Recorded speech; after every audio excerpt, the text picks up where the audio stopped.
우리 옆에 분들한테 이렇게 인사하시겠습니다. 구원의 기쁨을 회복합시다. 인사합니다. 구원의 기쁨을 회복합시다. 네.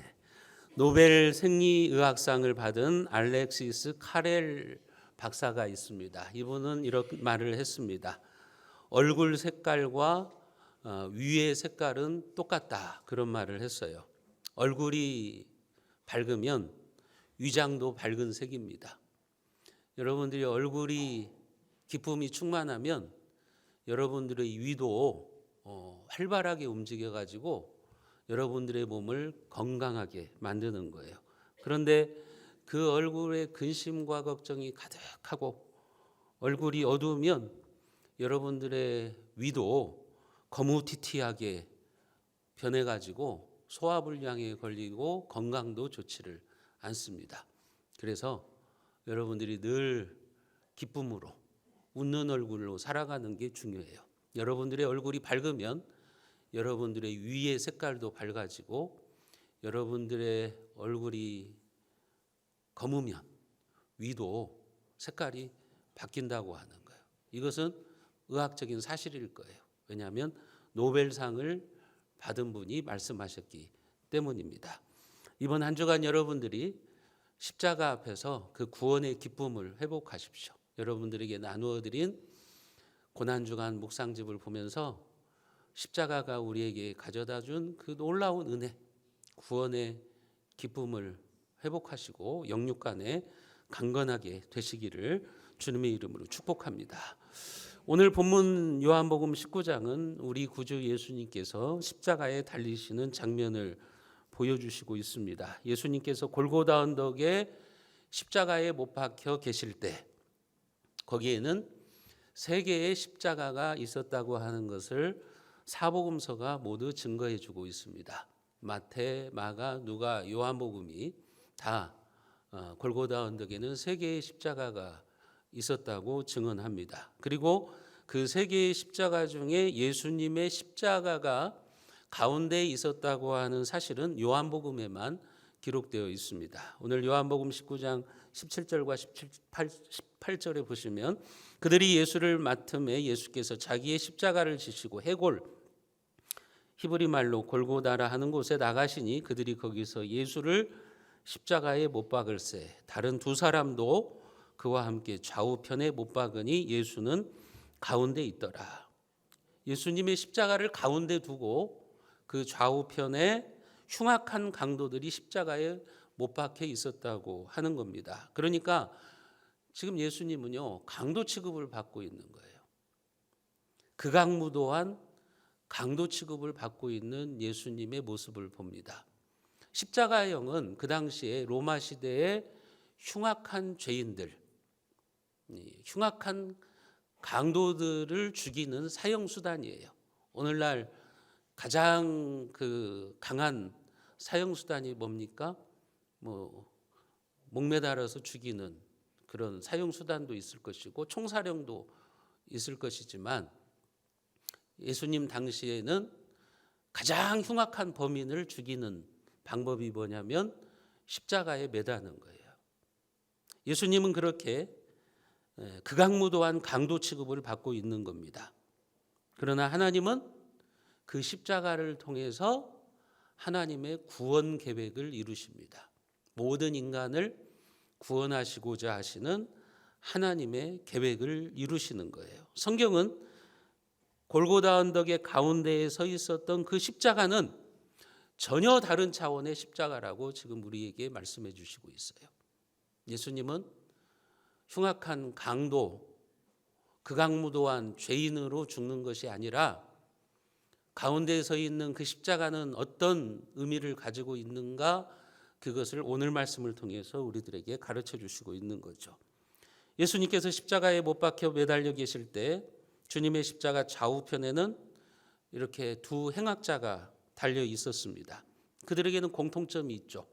그들은 강도들이라고 하는 것, 용서받지 못하는 죄를 지은 것, 그리고 얼마 있지 않아서 그들은 다 죽을 목숨이라고 하는 점입니다.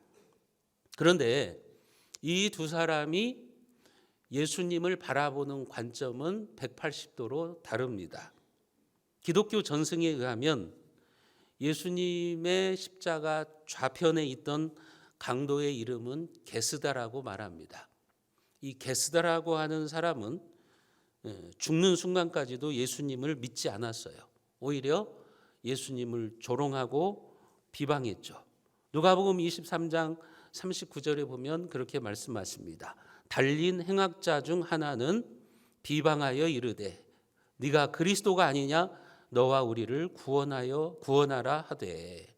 이 좌편에 매달려 있는 강도 행악자는 예수님을 비방했다고 말을 하고 있죠. 행악자, 그가 악한 죄인임을 말합니다. 여러분, 인간은 누구나 십자가에 달린 이 행악자와 같아요. 우리는 모두 죄덩어리의 인생을 살고 있기 때문에 그래요. 예수님이 달리신 십자가는 사실은 우리가 다 달려야 되는 십자가예요. 저와 여러분들은 죄를 짓고 살아가는 행악자이고 죄덩어리들이기 때문에 그래요. 중요한 것은 그 가운데 회개가 있느냐 없느냐, 그게 중요한 거예요. 이 좌편에 달린 강도는 자신이 죄인임을 인정하지도 않고 지금 자기를 구원할 수 있는 구원자 예수님 앞에서 회개도 하지 않는 거예요. 그래서 그는 결국 영원한 멸망의 길로 가게 되는 겁니다. 이 사람을 통해서 우리가 알 수 있는 사실이 뭐죠? 사람은 죄 때문에 멸망하는 것이 아니라 회개를 하지 않아서 망하는 겁니다. 한번 따라해 볼까요? 죄 때문에 망하는 것이 아니라 회개하지 않아서 망한다. 우리는 모두 죄덩어리들이죠. 우리는 모두 죄를 짓고 살죠. 그런데 회개하면 주님이 용서해 주시죠. 그런데 회개하지 않으면 망하는 거예요. 이 좌편에 매달린 성도는 자신의 죄를 회개하지 않고 오히려 예수님을 비방했다고 말하잖아요. 여기 비방이라는 말이 무슨 말이냐면 성경의 원어적인 의미가 헐뜯는다, 그런 의미를 가지고 있습니다. 지금 이 사람을 보십시오. 죽을 때까지도 다른 사람들을 헐뜯다가 죽습니다. 여러분, 비방은 죄이고 악한 자의 모습이에요. 교회 안에도 보면 그런 분들이 있어요. 참 비방을 잘해요. 참 헛소문을 잘 퍼뜨리고 다녀요. 원망과 불평을 잘해요. 그게 좀 고쳐지면 좋을 텐데 안 고쳐져요. 죽을 때까지 그렇게 하다가 결국은 죽는 거예요. 그게 참 비극적인 인생이잖아요. 우리의 입을 가지고 감사하고 찬양하고 다른 사람들을 축복하면 좋을 텐데 그 입을 가지고 그냥 비방하고 헐뜯고 불평하고 그러면서 살아가는 겁니다. 오늘 이 시대의 비극은요, 교회 안에서 비방이 너무 판을 치고 있다고 하는 거예요. 교회는 어떤 곳입니까? 주님이 십자가에서 피 흘려 죽으시면서 이 땅에 교회를 세우셨잖아요. 주님의 몸이라고 그래서 우리가 말하잖아요. 교회는 주님의 몸이다. 그런데도 주님의 몸을 헐뜯고 비방합니다. 그처럼 교회를 괴롭게 하는 것은 예수님을 비방하고 괴롭게 하는 거예요. 오늘날 사탄 마귀가 교회를 무너뜨리는 방법 중에 하나가 뭐냐면 험담의 영을 심어두는 거예요. 그 교회 안에 험담의 영을 보내는 거예요. 그래서 성도들끼리 서로 헐뜯게 하고 비방하게 하고 그래서 교회를 어렵게 만들고 그러는 거예요. 그런데 어떤 사람은 그 사탄의 험담의 영을 받아요. 험담의 영을 받아가지고 주님의 몸을 파괴하는 사람들이 있죠. 헐뜯고 비난하는 삶을 살아가는 사람들이 있는 거예요. 우리가 기억해야 되는 것은 진정으로 교회를 소중히 여기는 사람은 교회의 허물과 연약한 모습을 보고 밖으로 뛰쳐나가 여기저기 돌아다니면서 동네 북처럼 난타하는 사람이 아닙니다. 참된 성도는, 진실한 성도는 교회의 연약함과 허물을 가슴에 끌어안고 함께 아파할 줄 아는 사람이에요. 함께 아파하며 기도하는 사람이에요. 혹시 오늘 우리가 이 좌편의 강도와 같은 모습은 아니지 않습니까?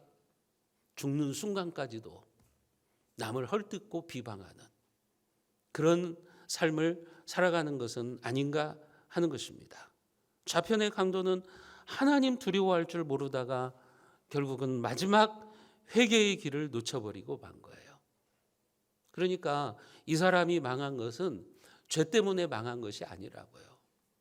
죄 때문에 망한 것이 아니라 회개할 줄 모르고 끝까지 예수님을 비방하다가 그렇게 영원한 멸망의 길로 가게 된 불행한 사람이라고 하는 거예요.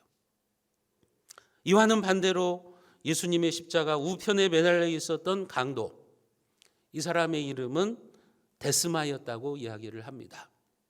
우편의 강도는 자기의 인생이 끝나는 그 마지막 순간에 주님을 만나고 자신의 죄를 회개했습니다. 얼마나 다행입니까? 여러분, 한평생을 강도로 살다가 극악무도한 죄인으로 살다가 마지막 죽는 순간에 그래도 예수님을 만나고 자기의 죄를 회개하고 구원받은 거죠. 그뿐만 아니라 이 우편의 강도는 예수님을 비방하는 좌편의 강도를 꾸짖습니다. 예수님은 자신들과는 달리 죄가 없이 십자가에 매달린 분이라고 예수님을 변호합니다. 누가복음 23장 40절과 41절에 보면 이 사람의 이야기가 나옵니다. 우리가 같이 한번 읽어봅니다. 하나는 그 사람을 꾸짖어 이르되 내가 동일한 정죄를 받고서도 하나님을 두려워하지 아니하느냐. 우리는 우리가 행한 일에 상당한 보응을 받는 것이니 이에 당연하거니와 이 사람이 행한 것은 옳지 않은 것이 없느니라 하고. 지금 이 사람이 뭐라고 말해요? 예수님을 헐뜯고 비방하는 그 좌편의 강도를 향해서 이 사람이 뭐라고 말해요? 우리가 지금 십자가에 매달려 죽는 것은 우리가 행한 일에 대한 보응을 받는 거다. 우리는 당연히 우리 죄 때문에 죽는 거다. 그러나 이분은 아니다. 이분은 죄가 없으신데 지금 죽으시는 거다. 이런 고백을 하고 있는 거예요. 여러분, 이것은 그가 회개신앙을 가졌다는 거죠. 그가 정직하게 자기가 죄인임을 고백하고 있는 거예요. 이 강도가 어떻게 예수님을 알았는지는 모르겠어요. 예수님은 무죄한 분이시구나. 예수는 죄가 없으신 메시아구나. 이것을 이 사람이 어떻게 알았는지는 성경에 구체적으로 나와 있지 않으니까 우리가 잘 몰라요. 그냥 추측만 할 뿐이죠. 이 사람이 아무 죄를 짓고 살면서도 아마 예수의 소문을 들었을 거다. 예수라고 하는 분이 이런 말씀을 하시더라. 예수라고 하는 분이 이런 일들을 하시는 분이더라 하는 것을 들었을 거예요. 그래서 그는 마음속으로 내가 지금 이렇게 지금 죄인으로 살아가지만 언젠가는 그분을 만났으면 좋겠다. 그래서 내 죄가 용서받았으면 좋겠다. 그런 생각을 하고 있었을지도 모를 거예요. 또 어쩌면 그가 십자가에서 예수님의 말씀, 예수님의 가상칠언이라든지 예수님의 모습을 보고서 아, 이분은 우리하고는 다르구나. 그러면서 예수님에 대해서 예수님이 메시아이심을 알았을지도 모르겠어요. 어쨌든 이 강도는 죽는 순간에 예수님을 만난 거죠. 오로지 의로우신 분은 예수님 한 분뿐이다. 우리는 우리 죄 때문에 죽는 거지만 저분은 죄가 없으신 분인데 죽는 거구나 하면서 자기의 죄를 예수님 앞에 진솔하게 고백하고 회개를 하고 있는 거예요. 여러분, 그래서 이 사람은 영원한 생명을 얻게 되는 거예요. 천국 백성이 되는 거예요. 회개했기 때문에. 좌편의 강도는 회개할 줄을 모르다가 결국은 망하는 거예요. 좌편의 강도나 우편의 강도나 똑같이 죄인이에요. 똑같이 망할 자예요. 그런데 좌편의 강도는 회개를 하지 않아서 망하는 것이고 이 우편의 강도는 주님 앞에 자기의 죄를 회개하고 그가 천국 백성이 되는 겁니다. 성경에 보면 회개 신앙이 얼마나 중요한지 몰라요. 세례 요한도 그가 예수님이 오실 길을 예비하면서 광야에서 외쳤던 메시지가 뭐였냐면 회개하라, 천국이 가까웠느니라. 회개하라는 거예요. 회개해야 우리가 천국에 들어갈 수 있다는 거예요. 예수님께서도 마찬가지죠. 공생애를 시작하시면서 가장 먼저 외치셨던 일성이 뭐예요? 예수님의 첫 번째 메시지가 뭐예요? 똑같아요. 회개하라, 천국이 왔다. 그 메시지를 외치셨다고요. 여러분, 우리에게 회개 신앙이 얼마나 중요한지 몰라요. 여러분들이 고난 주간을 통해서 그 회개 신앙을 회복하셔야 돼요. 날마다 우리는 하루의 삶을 돌아보면서 우리의 삶을 회개할 줄 알아야 되는 거예요. 그래서 마틴 루터는 회개를 가리켜서 뭐라고 말했냐면 데일리 베프티즘이라 그랬어요. 데일리 베프티즘이라는 것은 매일의 세례라는 말이에요. 매일매일의 세례. 그게 회개라고 하는 거예요. 우리가 매일매일 세례를 받아야 된다는 거예요. 그것은 무슨 의미예요? 우리의 죄를 용서함 받아야 된다는 거죠. 매일매일 십자가 앞에서 우리가 회개를 통해서 우리의 죄를 용서함 받고 그 다음에 잠자리에 들어야 편할 거 아니에요. 그 다음날 여러분들이 일어난다는 보장이 있습니까? 그래서 우리는 매일 하루의 삶을 돌아보면서 십자가 앞에 우리의 죄를 회개하고 잠자리에 든다면 그것이 얼마나 경건한 삶입니까? 예수님의 재림 때도 마찬가지죠.